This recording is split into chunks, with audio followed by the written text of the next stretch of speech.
Nilufar Yasmin Ruby, লেখালেখি করি, এই চেষ্টা করি আর কি। আর বাসকাব্য আমার ধূসর অনুভবের থেকে নেওয়া। আমি যৌথ গ্রন্থ করেছি অনেকগুলো, আর সাহিত্যের খেয়াঘাট নামে একটা সাহিত্য গ্রুপ আছে, এটা আমি 16 সাল থেকে পরিচালনা করি। আর এই বাসকাব্যটা আমার নিজস্ব একক গ্রন্থ, ধূসর অনুভব থেকে নেওয়া।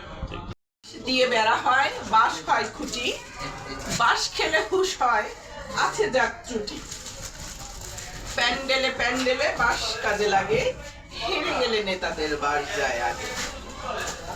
বাঁশ দিয়ে ঝুরি টোনা যতটা না হয়, তার চেয়ে বেশি দেখি বাঁশ প্রতারয়।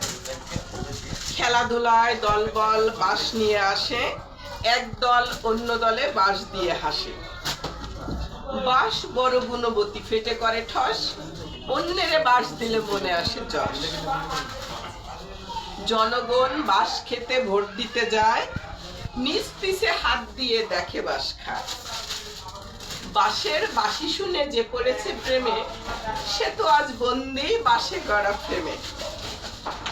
বাঁশ খাওয়ার কাহিনী আছে ভুরি ভুরি, কেউ আবার নিজ পিস বাঁশে নিয়ে পুরি। বাঁশ দিতে বাঁশ যারা বেশি গড়ে, বেহুদাই বাঁশ খেয়ে তারা বেশি মরে। রাশি রাশি বাঁশে ঘেরা জীবনের বাঁক, বাঁকে বাঁকে বাঁশগুলো মই হয়ে থাকে।